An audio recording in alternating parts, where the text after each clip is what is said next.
Ibu-ibu, istri-istri, nenek, anak-anak yang mengkhususkan di rumah punya tempat khusus untuk berkhalwat, beribadah khusus, mendekat kepada Allah. Yang pertama, itu mendatangkan kemudahan rizki.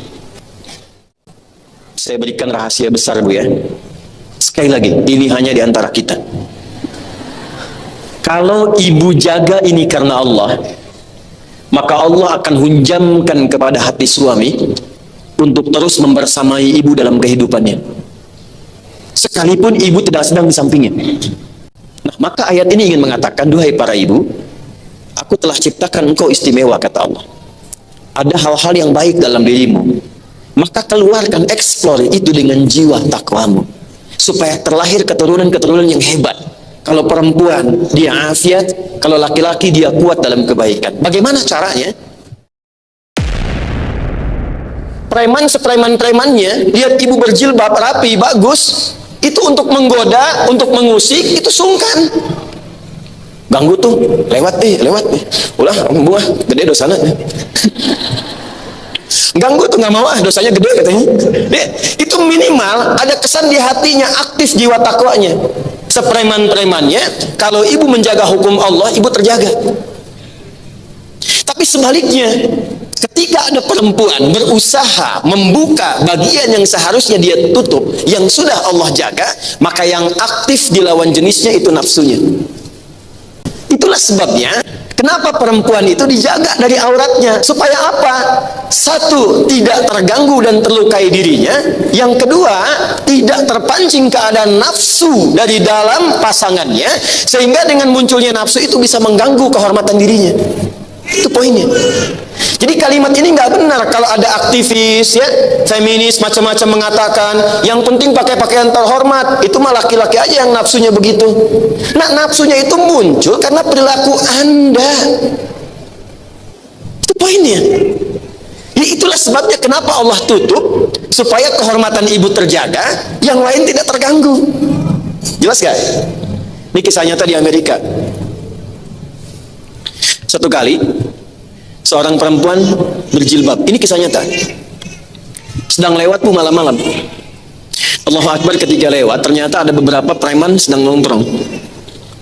Dan preman itu, dari karakteristik wajahnya sudah tercurigai suka berbuat sesuatu yang kurang baik. Apa yang dia lakukan? Saya ajarkan satu doa, ya, Bu, ya. Ibu kalau ada anak perempuan atau ibu sedang berjalan ke satu tempat sedang tidak merasa nyaman, ibu boleh bacakan doa ini. Bismillahilladzi la yadurru ma'asmihi syai'un fil ardi wala fis sama' wa huwas sami'ul basir. Itu kalau mahasiswi, adik-adik atau ibu atau anak gadisnya atau ibu sedang jalan terus lewat tempat yang nggak enak, ada orang nongtong-nongtong diduga nggak enak, bacakan doa itu. Singkatnya gini, perempuan itu lewat, ini kisah nyata. Ternyata nggak ada satupun berani yang ganggu. Tapi besoknya muncul di berita, terjadi, mohon maaf, pelecehan seksual di tempat persis perempuan itu lewat. Dan waktunya itu selang nggak berapa lama dari perempuan itu lewat. Taunya di televisi. Di perempuan ini begitu lewat, begitu lihat TV besoknya, dia melihat, oh ini kan tempat saya malam lewat tadi. Terus waktunya nggak berjauhan, begitu beliau telah lewat tadi, setelah sekian ya waktu, itu terjadi peristiwa itu.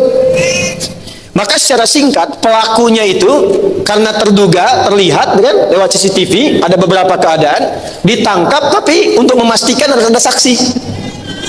Maka datanglah perempuan berhijab ini ke kantor kepolisian, mengkonfirmasi. Ketika kemudian diperlihatkan, betul, itu juga yang saya lihat ketika saya melewati tempat itu. Penasaran setelah itu, maka dia datangi pelaku tadi, dia tanya, perempuan ini, saya mau tanya pada Anda, kan sebelum perempuan yang Anda lecehkan itu lewat, saya akan lewat. Kenapa Anda nggak lecehkan saya? Apa jawab preman-preman tadi? Mereka katakan, kami tidak berani melecehkan Anda. Kenapa? Karena saat Anda lewat tadi, di samping Anda itu ada pria-pria berbadan besar yang selalu menjaga Anda saat lewat. Ini kisah nyata. Kisah nyata. Dan ini janji Allah di surat Fusilat. Ketika seorang hamba istiqomah mendekat kepada Allah, Allah turunkan malaikat untuk menjaganya. Innal ladzina qalu rabbuna Allahu tsummas taqamu tatanazzalu alaihimul malaikah alla takhafu wa la tahzanu. Orang yang istiqomah mendekat karena Allah, mengerjakan sesuatu karena Allah, ibu berjilbab karena Allah, Allah kasih hadiah, ibu ingin pakai karena Allah, saya gunakan karena Allah. Kata Allah, siapapun hambaku yang melakukan segala hal karena aku turunkan malaikat khusus untuk menjaga dia selama dalam kehidupannya. Itu poinnya. Lalu ditanya lagi, kenapa perempuan yang itu engkau lecehkan? Karena dia menggunakan tampilan yang begitu menggoda. Jadi ketika Allah turunkan pakaian khusus untuk perempuan, sesungguhnya untuk menjaga kehormatannya dan melindungi dia dari perbuatan yang tidak menyenangkan. Itu poinnya. Ya, jelas ya? Ibu kenapa haru begini? Maaf ya Bu ya. Mohon maaf. Tuh. Kalau ibu ingin tampil menjaga keindahan dan telah jadi fitrah, nggak ada masalah. Yang penting tetap modelnya terjaga. Kan perempuan bawa fitrah keindahan kan? Nah, bagian penyaluran dari keindahan itu ada pada model, silahkan. Nanti ada istri Nabi yang membawa karakter-karakter fashionable tentang pakaian. Silahkan, mau misalnya pakai pakaian-pakaian yang warna hitam, boleh. Warna putih, boleh. Bikin seragam, boleh. Kadang-kadang kan suka beda pendapat mau ke pengajian dengan suami kan. Bapak bagus mana Pak? Kuning apa biru? Kata ayahnya, kayaknya biru deh, kayaknya kuning deh. Enggak. Selalu ada begitu kan? Ya, begitu keluar hijau ya. Enggak ada masalah, yang penting prinsipnya terjaga. Dan yang kedua, sekalipun sudah berjilbab, sekalipun sudah bagus, tetap menjaga supaya tidak menggunakan itu untuk memancing keburukan terjadi. Turunlah Quran surah ke-33 ayat 33. Saya mau kisahkan dulu tentang spirit ayat ini. Dulu di Madinah itu juga di awal-awal kehidupan Nabi Hijrah dan awal-awal orang berislam itu masih banyak pria-pria yang iseng, preman-preman pengganggu. Saat yang bersamaan juga ditemukan perempuan-perempuan iseng. Di antara keisengan itu yang kemudian menarik perhatian Al-Quran untuk turun hukum adalah sifat-sifat sebagian perempuan yang senang diperhatikan laki-laki. Awas, hati-hati ya Bu ya. Saya ulang nih, sifat perempuan yang sengaja berdandan untuk dilihat laki-laki. Tapi yang lihat bukan suaminya, tapi suami orang. Awas loh. Jadi kalau ada di masa kini, ada yang kemudian mencoba untuk praktek seperti itu, maka saya ingin katakan sudah terlambat. Karena di masa-masa awal jahiliyah itu sudah terjadi. Baik ya? Jadi kalau kita sudah keluar dari situ, hendaknya itu kita tanggalkan. Jadi sengaja dandan itu supaya kelihatan orang lain. Supaya kelihatan yang bukan mahramnya. Nah, ayat ini kemudian turun merespon untuk memberikan pernyataan. Perhatikan ayatnya. Waqarna fi buyutikunna. Ada?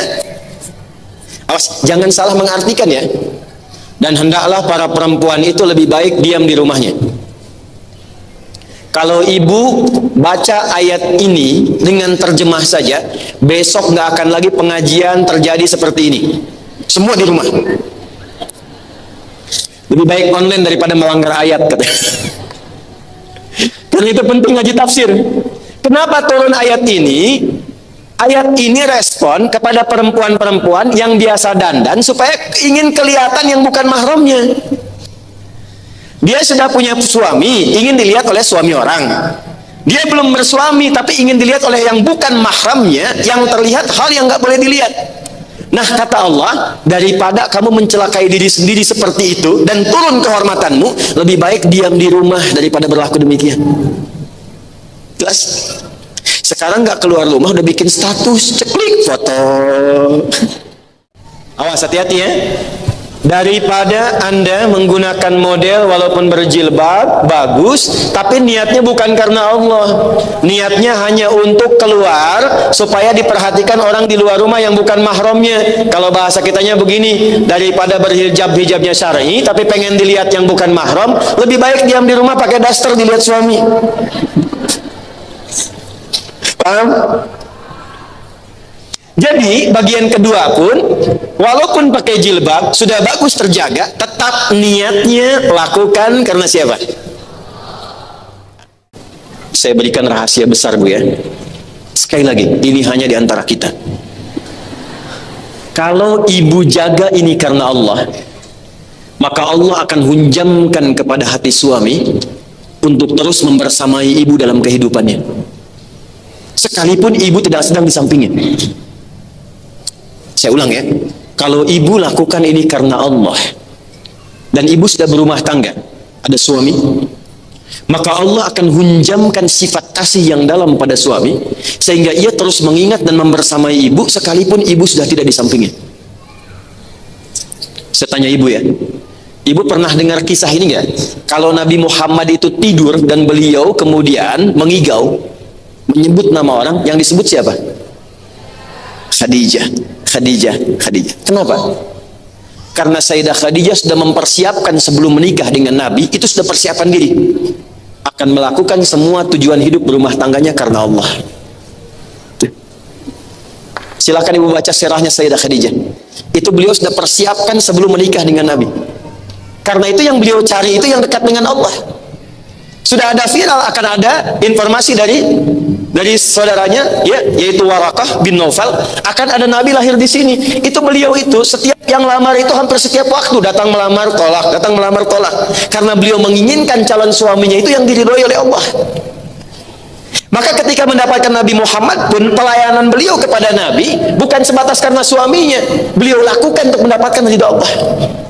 Dan itu ada zikirnya, Bu, ada zikirnya.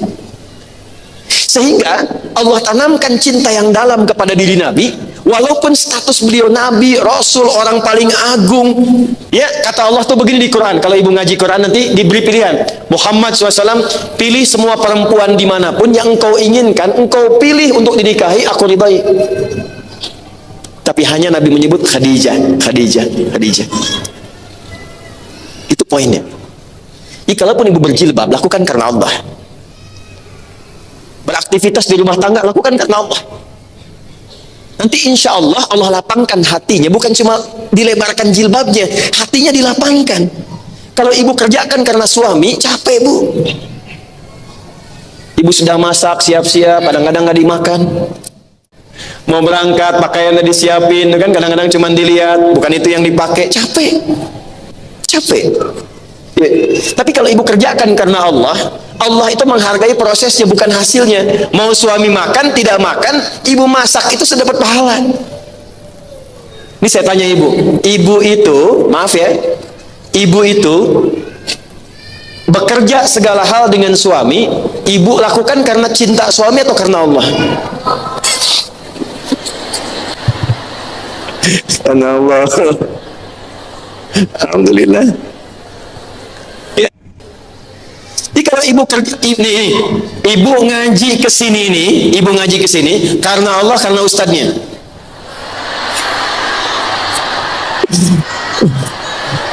Jadi kemahal tuh. Ibu tolong ringankan hisab saya di hari kiamat ya. Kalau ibu ngaji karena Allah, ibu tunggu materinya. Tapi kalau ibu ngaji karena ustadznya, ustadz keluar, wah, masya Allah. Saya ini orang biasa, salahnya banyak, cuman oleh Allah ditutup. Kadang-kadang sering nangis karena takut jamaah yang berhasil saya gagal.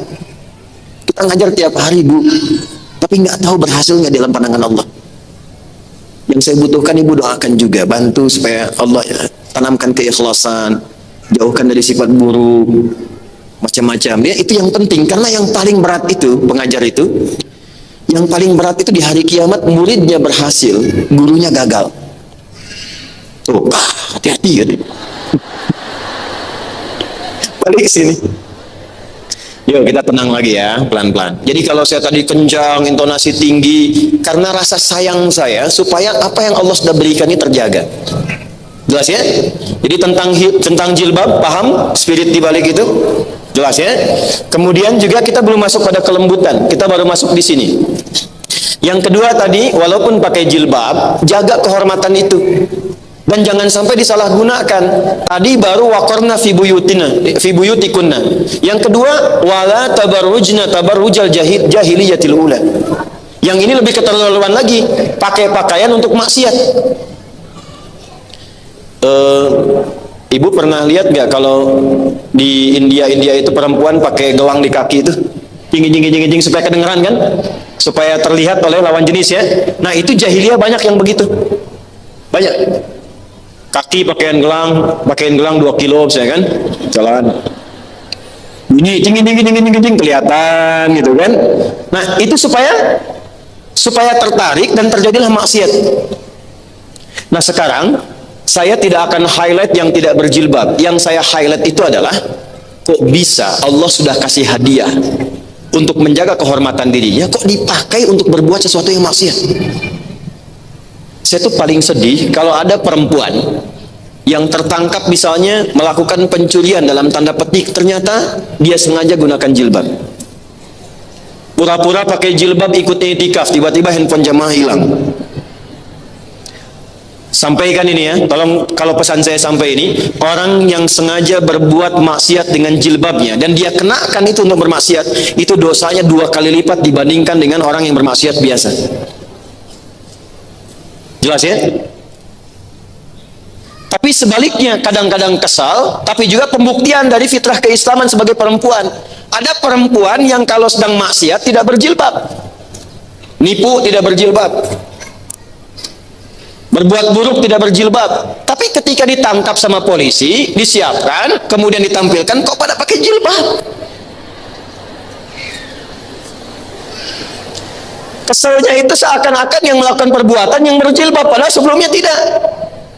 Tapi yang kedua ini yang Ibu baca, yang harus disyukuri adalah ternyata fitrah yang saat Allah ciptakan sebagai perempuan tampil di situ.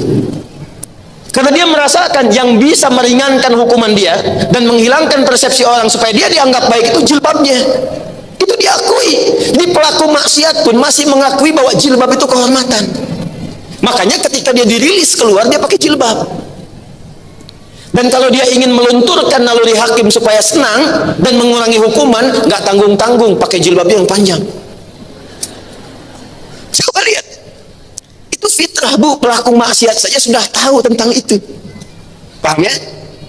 Ayo, balik lagi. Yang pertama tadi fitrah, ada keindahan, sifat anuthah, tampil indah. Jadi ibu nggak ada masalah kalau ibu senang, ada seragam, ada baju, itu biasa, itu perempuan. Ya, peduli pada keindahan itu biasa. Tapi tempatkan keindahan itu untuk mendapatkan ridho siapa? Allah Subhanahu Wa Taala. 2, punya sifat kelembutan yang unik, yang dilukiskan dalam hadis tadi seperti tulang rusuk yang bengkok. Bahasa gampangnya gini, lembut tapi perasa. Bisa jadi kelebihan, bisa jadi kekurangan. Dari suara laki-laki dan perempuan, lembut mana, Bu? Pasti perempuan. Makanya kalau ada perempuan suaranya kayak laki-laki, ibu aneh kan? Dan kalau ada laki-laki suara seperti perempuan, ibu juga aneh. Tuh, fitrah. Yang ingin saya bicarakan di sini adalah sifat perasanya. Kelembutan ini kalau ditempatkan untuk mengeluarkan sifat takwanya, maka ibu akan mencapai derajat mendekati sempurna sebagai perempuan. Kelembutan yang ditempatkan ketika suami sedang ada kegelisahan, ketika anak sedang mengadu, ketika sedang curhat dalam kehidupan rumah tangga, ini muncul jadi solusi. Ketika ada rasa marah di lawan pasangan, ini muncul jadi solusi. Tapi ketika itu ditempatkan dengan sifat fujur yang mengalir dengan rasa yang paling tinggi, ini bencana. Perempuan karena punya sifat perasanya, jadi berbagai ingatan itu seringkali disimpannya dalam perasaannya di hatinya. Karena itu yang dominan. Kalau laki-laki lebih banyak di pikirannya. Karena itu kadang-kadang kalau datang pikiran yang lain hilang, bebannya nggak terlalu banyak. Tapi perempuan karena disimpan di perasaan, hilang di pikiran, tertanam di rasa. Ya. Jadi kalau ibu ada masalah hari ini dengan suami, itu rekening listrik 16 tahun yang lalu bisa diungkit lagi. Ya. Makanya nanti di pengajian bapak-bapak saya sampaikan, wasiat Nabi-nya sederhana di hadis yang tadi ibu catat itu, nomor hadis 3331. Kata Nabi itu gini kepada para suami, duhai para suami, istausu bin nisa'i khaira. Istri-istrimu itu pahami aja lah, pahami aja, baikin aja kata Nabi. Sebab memang dalam hatinya menyimpan rasa yang dalam, sehingga kadang-kadang mau kamu luruskan bisa salah, kamu benarkan pun salah juga. Bahasa singkatnya gini, istri itu kadang-kadang tidak ingin dibenarkan, hanya menginginkan suami mengatakan saya salah. Paham ya?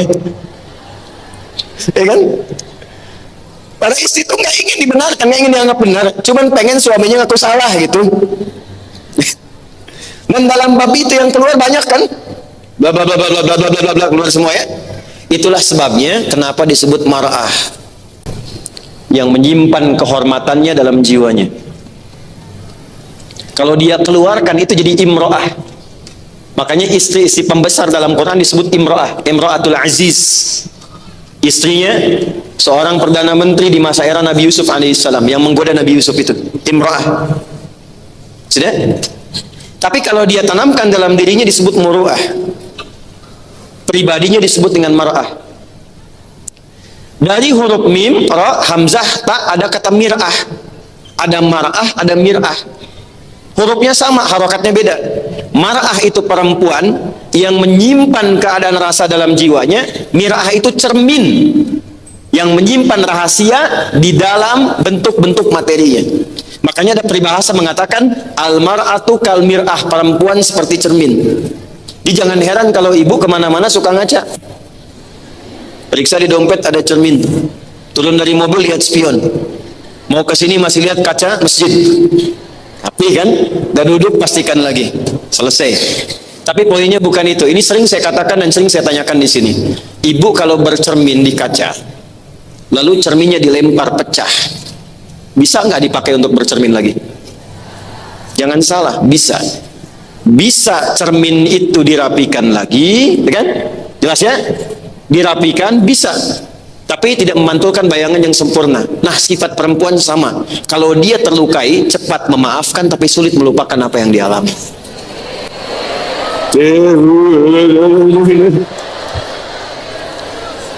Nah, itu yang kurang bagus. Itu yang kurang bagus. Kenapa kita belajar Sayyidah Khadijah duluan? Untuk menempatkan yang paling tinggi. Jadi walaupun menemukan kegelisahan di diri Nabi, nggak datang tiba-tiba, kenapa ya Muhammad? Kenapa ya suamiku? Kenapa? Nggak ada. Dia bisa menahan itu. Dan nggak pernah curhat selama berumah tangga puluhan tahun. Kamu kenapa? Sekarang gelisah. Dulu gelisah, 10 tahun dulu kamu datang ke sini gelisah juga. Nggak ada begitu. Datang, Assalamualaikum, buka, Waalaikumsalam, sedang gelisah betul. Kan turun dari Gua Hira, seperti pernah saya ceritakan. Masih ingat ya? Coba, ada yang cepat ingat, lambat lupa. Cepat ingat, cepat lupa. Lambat ingat, lambat lupa. Yang saya agak repot tuh yang lambat ingat, cepat lupa. Ya Allah, ampuni saya. Nabi Muhammad turun dari Gua Hira. Wahyu belum turun setelah periode Iqra. Ini di Al-Bukhari. Di tengah-tengah tiba-tiba siang-siang malaikat Jibril turun dalam rupa aslinya. Muhammad, Muhammad. Nengok kanan kiri nggak ada orang. Ke belakang kosong, ke depan lenggang. Begitu nengok ke atas, kata beliau, kata Nabi Muhammad SAW, ini di Al-Bukhari dari Jabir bin Abdullah, ada sosok besar kayak duduk antara langit dan bumi, natap ke bawah tajam besar. Ibu gini deh, ibu kan tadi bilang ada yang mau sampai jam 12, jam 2 di sini kan? Misal, ibu terakhir keluar dari sini. Begitu keluar masjid, dari dekat pohon tiang listrik itu, tiba-tiba ada yang manggil. Cik Neni, gitu. Cik Neni. Ibu nengok kanan kiri nggak ada orang, depan belakang kosong. Begitu ke atas, jubah putih, rambut panjang, Cik Neni. Gitu. Pertanyaan saya, ibu tetap di tempat atau langsung pergi cepat-cepat? Nah, Nabi juga begitu. Ini bahasa hadisnya. Fara'ibtu minhu, aku merasa khawatir bulu kuduku naik sehingga aku cepat-cepat pulang. Jadi takut itu fitrah. Yang salah itu takut berbuat baik. Ya kan? Begitu sampai rumah, dibuka pintu rumah, itu melihat Sayyidah Khadijah. Ini yang saya maksudkan. Dan lihat suami sedang gelisah. Itu enggak mewawancara suami dengan berbagai macam pertanyaan, hanya diam tersenyum menyambut dengan kelembutan, sampai setengah gelisahnya Rasulullah hilang ketika melihat wajah beliau yang mulia itu. Begitu dibuka keluar, waalaikumsalam warahmatullah, dilihat hilang setengahnya. Kata Nabi, zammiluni zammiluni zammiluni, selimuti aku, dibawa, diselimuti, keluarlah kata-kata fenomenal itu. Suamiku sayang, engkau itu orang baik, engkau tak pernah menyakiti orang lain, engkau orang yang dermawan, menjaga anak yatim, engkau adalah penopang bagi yang lemah. Kalau bahasa kitanya, tanamkan pada jiwamu yang paling dalam, segelisah apapun, aku akan selalu bersamamu dalam suka dan duka. Kumaha itu? Itu Sayyidah Khadijah, Bu. Iya. Aduh, ini korban drakor kayaknya main ini. Maksud saya, ini semua potensi yang ada pada diri ibu itu optimalkan ketika dipraktekkan dalam realitas yang sesungguhnya. Ini suami banyak persoalan, di kantor banyak masalah, di jalan kena lampu merah, disalip sama mobil orang lain, nyampe ke rumah capek, begitu nyampe ke rumah ibu wawancarai. Kenapa kamu wajahnya begitu? Emang kenapa? Udah di rumah sakit masih begitu. Gak selesai. Jelas ya? Oke. Ada keindahan, ada kemuliaan yang sudah Allah jaga, ada keistimewaan, ada sifat perasa, ada kreativitas. Pelan-pelan. Pindah ke Quran surah 4 ayat 1. Saya cepat sekali.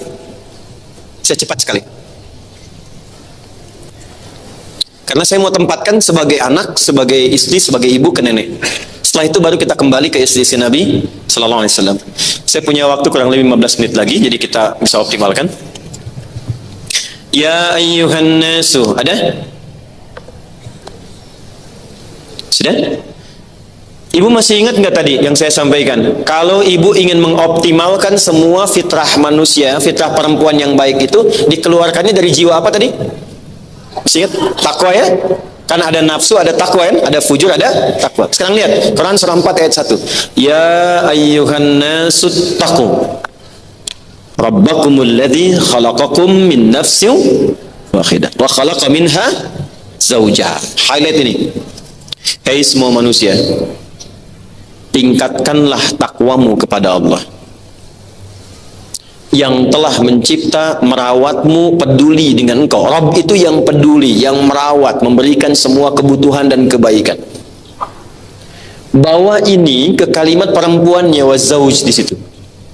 Tempatkan untuk perempuan. Hei semua perempuan yang telah aku cipta, keluarkan potensi takwamu, tingkatkan takwa dan kedekatanmu dengan aku, Rabbmu yang telah menciptakanmu dengan istimewa. Aku yang peduli kepadamu. Aku yang mencukupkan semua kebutuhanmu. Di pesan Allah ketika ibu menyadari semua keistimewaan ini, pesan pertama yang Allah berikan adalah aktifkan semua keistimewaan yang telah Allah berikan yang bersumber dari jiwa takwa. Pelan-pelan. Paham sampai sini?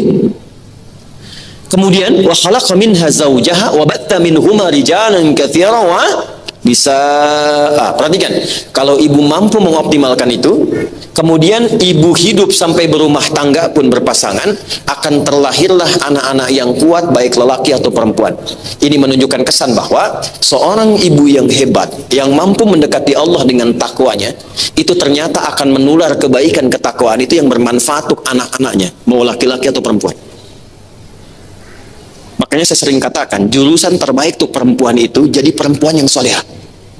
Kalau istri solehah, ibu-ibu yang solehah, nenek yang solehah. Dan betapa banyak orang hebat, bahkan laki-laki, itu menjadi bintang di zamannya yang melewati setiap era, itu karena peran ibunya. Saya mau rinci, Bu ya. Ibu pernah dengar kan Imam Asy-Syafi'i?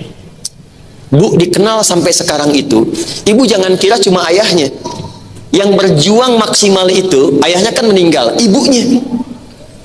Imam Syafi'i itu lahirnya di Gaza, 150 Hijrah. Ayahnya meninggal.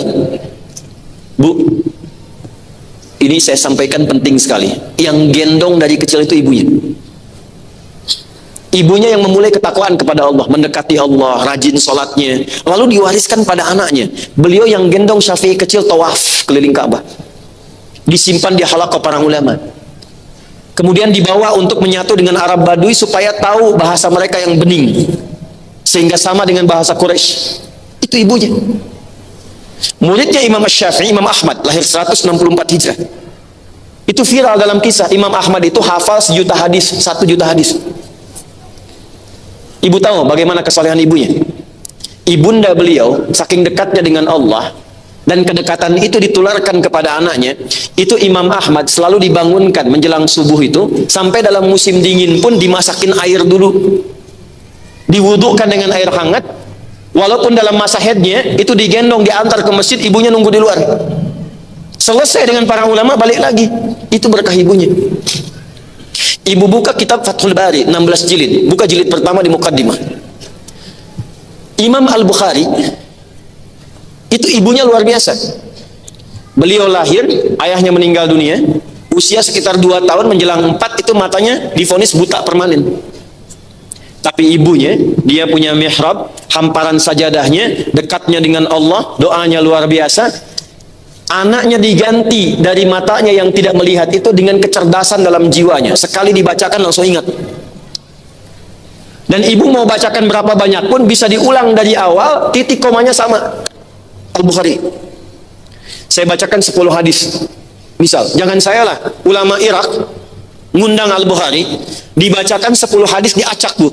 Sanadnya diacak, orang-orangnya diacak, kemudian setiap orang itu menyampaikan 10 ulama, satu orang ulama nguji dengan 10 hadis, diacak semua dari orangnya sampai isinya. Begitu yang pertama mengatakan, coba hadis ini benar atau enggak, tolong urutkan. Kata Imam Al-Bukhari, selesaikan dulu 10-10-nya supaya langsung saya jawab. Begitu sudah 100, diurutkan dari yang pertama sampai yang terakhir, hadisnya disebutkan urutannya, ini salah, yang benar begini, yang ini salah tempat, yang benar di sini, yang ini di sini, sampai ujungnya Al-Bukhari. Itu ibunya. Tapi yang mau saya cerita, saat usia 4 menjelang 5 tahun, dibawa ke Kutab, tempat belajar awal waktu itu disebut dengan Kutab namanya, untuk ngaji Quran. Itu begitu mengaji ke depan, level-level beliau itu sudah tinggi-tinggi semua, sudah senior. Cuma beliau yang kecil, dituntun oleh asistennya, dari ibunya. Begitu sampai di tempat belajar, itu gurunya membacakan surat Qaf. Udah selesai, nanya iseng begini, man hafidha, siapa yang sudah hafal? Itu cuma Al-Bukhari kecil yang angkat tangan mengatakan, hafidtu an dhahri qalbi, saya sudah hafal dalam diriku. Hafal dalam kepala, itu kalimat yang benar. Ada hafal di dalam kepala, ada hafal di luar kepala. Hafal di luar kepala itu belum hafal namanya, karena masih di luar. Al-Bukhari benar kalimatnya, saya hafal di dalam kepala saya. Gurunya penasaran, diminta ke depan. Ini kisah nyata. Ta'al ya bunai, anakku sayang, maju ke depan. Nah, ini guru-guru kalau ikut pengajian ini, itu penting komunikasi dengan murid supaya merasa nyaman saat belajar. Begitu ke depan, ikra, baca. Bukan hanya hafalannya yang sempurna, tapi sifat hurufnya, tajwidnya, sampai ke makhrajnya itu persis sama dengan syekhnya. Maka didoakan, ditepuk pundaknya oleh syekhnya, atau kama kala terjadi seperti dulu. Apa yang terjadi? Kata syekhnya, minal an tadrusul hadis. Mulai sejak ini ananda langsung belajar hadis. Karena syekhnya menyimpulkan Quran itu sudah dijamin oleh Allah mudah dihafal, hadis gak ada jaminan. Tapi anak ini adalah bintang, adalah berlian yang pasti kalau belajar hadis pun akan cepat dihafal. Maka dengan bangga pulang ke rumahnya, ini kisah nyata, bertemu dengan ibunya. Dia nggak lihat, dia katakan, ummi, tadi terjadi begini. Tadi saya belajar, kemudian saya diminta di tes hafalan, saya mengatakan begini, lalu guru saya mengatakan sekarang belajar hadis. Kata Al-Bukhari kecil, uridul hadis. Mi, saya pengen belajar hadis. Kata ibunya, ya bunayya iktafi bil Quran. Anakku sayang, Quran dulu ya. Nanti kalau Quran dah selesai, baru hadis. Kata Al-Bukhari, la uridul hadis. Enggak Mi, saya yakin dengan Syekh. Saya pengen bersamaan belajar Quran. Lalu setelah itu beliau meraba jalan ke kamarnya, ibunya masuk ke mihrabnya tadi. Nanti di akhir saya tutup cara untuk mengaktifkan jiwa takwa bagi perempuan. Salah satunya itu, coba ibu siapkan mihrab. Yang di situ khusus ibu mencurhatkan diri dengan Allah. Masuk ke mihrabnya, dibentangkan sajadah. Di situ beliau sholat 2 rakaat, berdoa minta dalam sujud kepada Allah supaya Al-Bukhari diberikan kesembuhan dalam matanya. Nah, saat ibunya ini berdoa, mengalir air mata, Yal Basir, Yalladzi ala kulli syai'in qadir, aiz basirat abni. Ya Allah yang maha melihat, yang maha melampaui kuasamu atas segala hal, mohon kembalikan penglihatan anakku. Itu karena lelah tertidur. Al-Bukhari sedang mengulangi surat Qaf tadi. Sampailah di ayat 21 sampai 22. Begitu sampai di ayat itu dibacakan kalimat begini ayatnya. Laqad kunta fi ghaflatin min hadza fakashafna 'anka ghita'aka fabasaruka al-yawma hadid.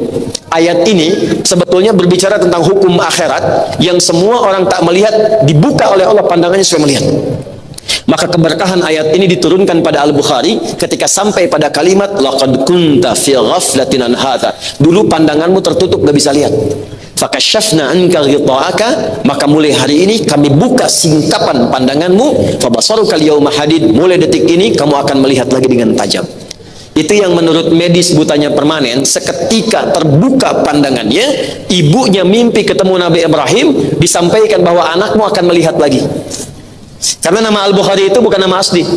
Aslinya Muhammad bin Ismail bin Ibrahim bin Al-Birdizbah bin Al-Mughirah Al-Ju'fi Al-Bukhari Al-Khurasani Al-Uzbekistani sekarang.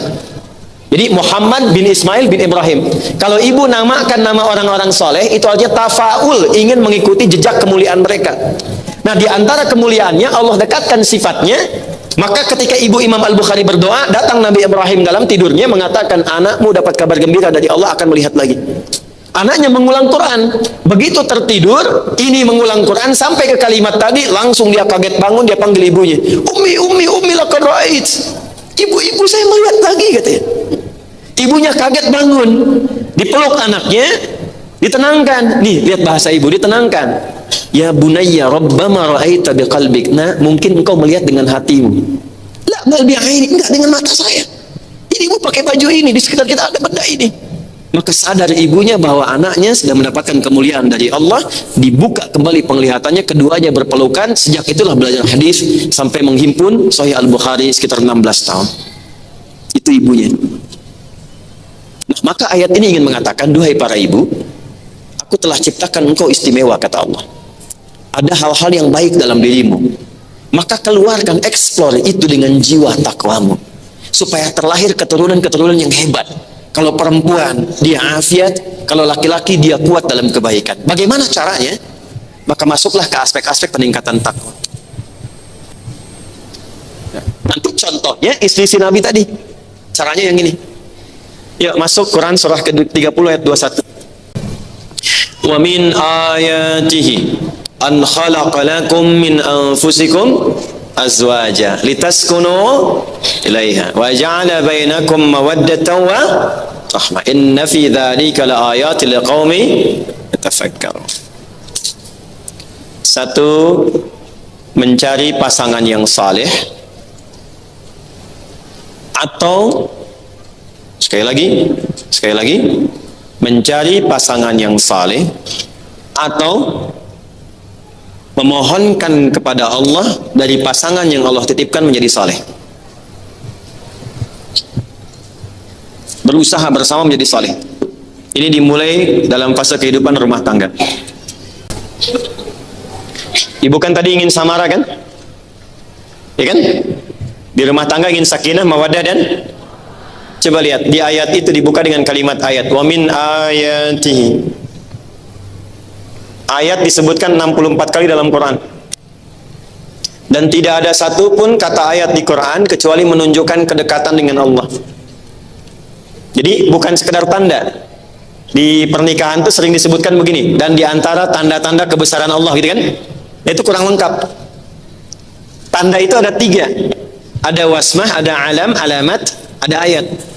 Ayat itu tanda yang mendekatkan seorang hamba dengan Allah. Itulah sebabnya kenapa isi Quran disebut ayat, karena setiap kali kita baca Quran, keadaan kita lebih dekat dengan Allah. Jelas? Nah, di sini pernikahan dibuka dengan kata ayat, wa min ayatihi an khalaqalakum min anfusikum azwaja. Nah, itu azwaja itu nikah, tapi dibuka dengan ayat. Baru muncul di situ sakinah, mawaddah dan rahmah.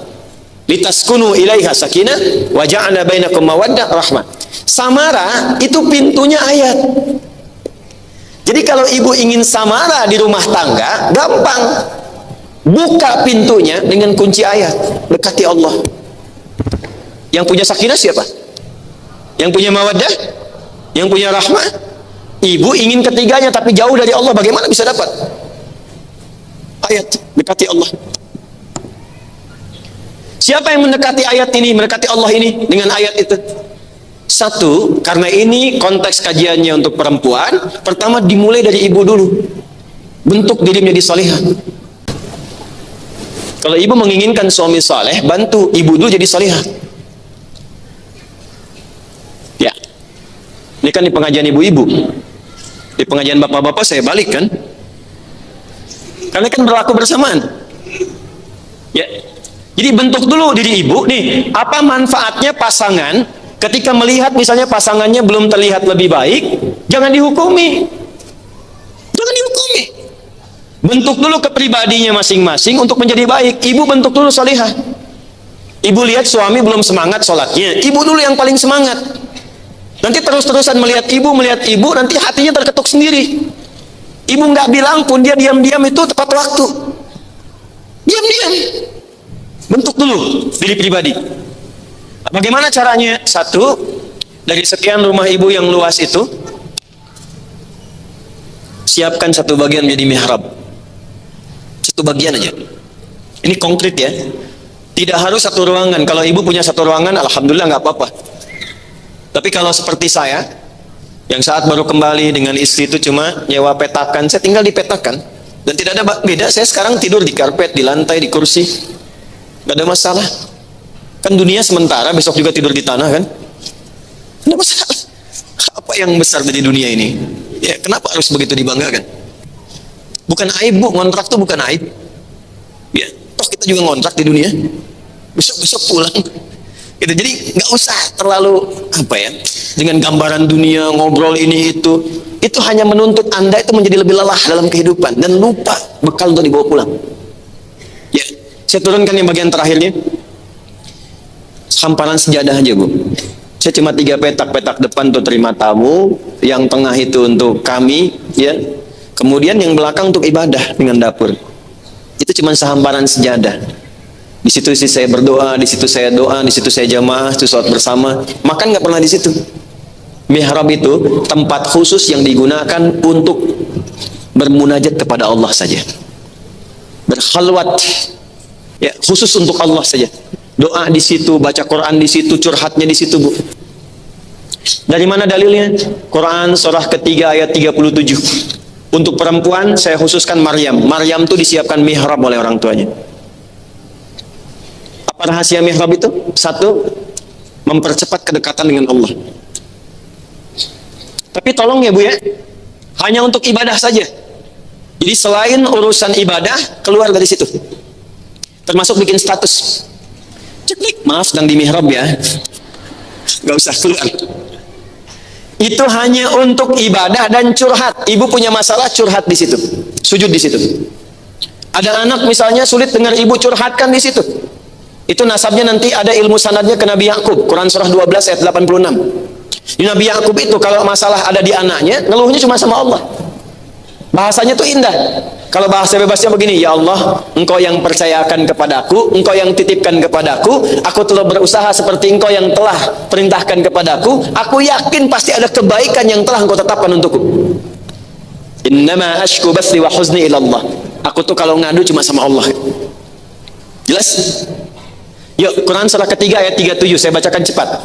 Sataqabbalaha rabbuha biqabulin hasanin wa ammataha nabatan hasanan wa kaffalaha Zakaria. Kullama dakhala 'alaiha Zakaria al-mihrab. Maryam disiapkan mihrab untuk khusus ibadahnya mendekati Allah. Ketika Nabi Zakaria mengunjungi Maryam di mihrabnya, wajada 'indaha rizqa. Satu, rizkinya begitu mudah. Ibu-ibu, istri-istri, nenek, anak-anak yang mengkhususkan di rumah punya tempat khusus untuk berkhalwat, beribadah khusus mendekat kepada Allah. Yang pertama itu mendatangkan kemudahan rizki. Saya sering sampaikan Bu pada para suami, jangan diduga kalau Anda pulang ke rumah bawa harta yang banyak itu, sukses pekerjaan, proyek, hanya karena Anda saja, belum tentu. Anda mau sepintar-pintarnya Allah nggak berkehendak, nggak akan terjadi. Proyek ratusan miliar, suami pintar, apa dikirakan sukses? Belum tentu Bu, kalau Allah nggak berkehendak. Siapa yang mengetuk pintu langit supaya Allah memudahkan proyeknya? Istri di rumah, ibu. Saya sering tegur anak-anak Bu, walaupun sukses. Kami punya kelas dari pengusaha-pengusaha tuh, 400 orang hebat-hebat, macam-macam. Itu kalau sehari dia belum sapa ibunya, saya tegur tuh. Saya bilang, Anda nggak ngaji Quran. Allah tuh sampaikan, Quran surah 46 ayat 15. Jangan dikira kesuksesanmu itu setelah kamu hebat begini, itu karena ikhtiarmu. Engkau mungkin 30% saja, 70%-nya tuh ibumu yang tahajud malam-malam. Minta sama Allah supaya anaknya dimudahkan. Jangan seperti kami ya Allah, yang tidurnya di tempat begini, sukseskan anak kami ya Allah. Tuh bapak Anda tuh yang peluh keringatnya luar biasa, serabutan, mencangkul dan sebagainya. Makanya kalau ibu pun sekarang merasa hebat sebagai seorang anak, sukses dengan bisnis, dengan macam-macam, hal pertama yang harus dilakukan itu apa? Bakti orang tua. Nanti materi selanjutnya itu bakti orang tua. Dan itulah pembukanya. Jadi di posisi ibu sekarang sebagai anak, sebagai istri, sebagai ibu ataupun nenek, kalau bisa tuh punya tempat khusus walaupun sehamparan sejadah. Qalat ya Maryam anna laki hadza? Qalat huwa min indillah. Itu jawabannya. Ini semua dari Allah. Kalau tertambat cintanya pada Allah, yang keluar itu semua rahmat Allah. Dan nggak ada takutnya. Nggak takut tuh kalau suami cuma pulang 100.000 yang dibawa. Nggak takut, nggak khawatir. Yang penting Allah ridha. Saya itu Bu, ada seorang role model, harus sering kita belajar dari yang begini nih. Itu suaminya tuh, saya nggak sanggup juga mengatakan kalimat ini, tapi orang bilang itu serabutan, kuli bangunan. Istrinya cuma bawa-bawa kayu di sawah buat masak. Tapi kalau Anda kunjungi ke rumahnya, itu semua kayaknya ada aja makanan, ikan, buah-buahan, dan kalimat yang keluar selalu begini, Alhamdulillah, Allah selalu memberikan berkah kebahagiaan pada kami. Abi itu kalau pulang bawa uang banyak sekali. Berapa? Saya bilang 500.000. Banyak sekali. Tahu nggak ibu siapa mereka? Keluarga Quran yang istrinya hafal Quran 30 juz, suaminya pun sudah 7 riwayat, dan mereka sedang berjalan-jalan di muka bumi. Yang orang lain anggap, wah ini orang biasa, cuma di sawah, cuma kuli bangunan. Ternyata mereka adalah sosok-sosok mulia yang sedang beraktivitas sementara di muka bumi. Jadi kalau Allah hadiahkan orang semacam itu dengan fasilitas biasa, ibu Allah kirimkan fasilitas yang banyak, bisnisnya sukses, nyaman, kajiannya banyak, macam-macam, belum mampu mendekatkan diri dengan Allah, dengan cara apa lagi Allah kirimkan fasilitas? Coba diukur itu poinnya. Nah, jadi untuk membangun ketakwaan itu sekali lagi, ibu harus ciptakan, bikin sendiri. Kalau nggak dibikin tuh nggak akan pernah jadi, ibu. Sudah, tinggalkan tuh pendapat-pendapat banyak orang sekarang bahwa oh perempuan harus setara, harus begini. Enggak, yang terhebat itu Anda jadi ibu yang baik, istri yang solehah, anak yang solehah. Mulai dekati Allah dulu. Itu dulu. Setelah itu silahkan mau jadi dosen kah, silahkan. Dokter perempuan silahkan. Yang mengandung perempuan, melahirkan perempuan, kok yang periksa laki-laki? Ya kan? Silahkan, tapi yang paling penting itu dekati Allah dulu. Dekati Allah. Ini poinnya. Nah, kalau sudah memulai dekat dengan Allah, nanti yang lain akan ikut, Bu. Saya datang ke Indonesia, dari Tripoli, terus dihadapkan pada satu keluarga. Unik nih, suami ngaji di A, istri ngaji di B, nggak pernah ketemu. Jadi kalau lihat wajah suami, wajah bid'ah terus tuh. Suami juga bingung. Akhirnya diputuskan, pas lihat saya ngasih ta'lim waktu itu, diundang ke rumah. Jadi guru-guru istrinya diundang semua, yang suami juga datang, dialog dengan saya. Karena mereka senang Quran hadis, yang saya keluarkan Quran hadis, Quran hadis, Quran hadis, ketemu. Akhirnya yang ini kita turunkan, yang ini kita naikkan, ketemu di satu titik. Alhamdulillah berkah. Apa yang terjadi? Keduanya kompak. Istri menyadari kekurangannya di sini, suami menyadari ini yang harus dilakukan. Ketemu satu titik, istrinya berusaha dulu merubah menjadi lebih baik, suaminya ikut. Sekarang istrinya pentahsin Quran, senang dengan Quran. Suaminya buka rumah Quran, menyebar hampir di seluruh Indonesia. Yang paling menarik, yang luar biasa, begitu begitu ibu dan suaminya, suami istrinya dekat dengan Allah, anaknya ikut semua ke bawahnya. Anak pertamanya senang Quran, keduanya senang Quran, terus dan nyebar, sahabatnya pun jadi ikut.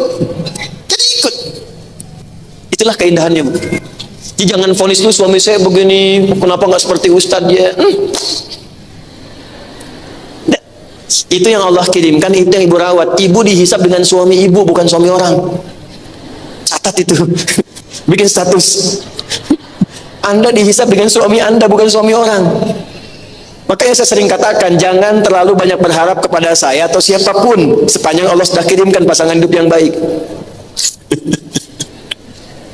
Jelas ya? Jaga itu baik-baik. Nah, terakhir, tadi baru menikah kan, terus ada mihrab, sekarang mengandung, mau melahirkan keturunan, turun ayat. Quran tuh detail banget, dari ibu dicipta, apa keistimewaannya, keindahannya apa, sebelum menikah bagaimana, saat menikah, saat sedang mengandung, hamil pun ada turun ayatnya. Quran surah ke-7 ayat 189. Falamma taghasyaha, maka tatkala istri mulai mengandung, hamalat hamlan khafifa, kandungan yang ringan.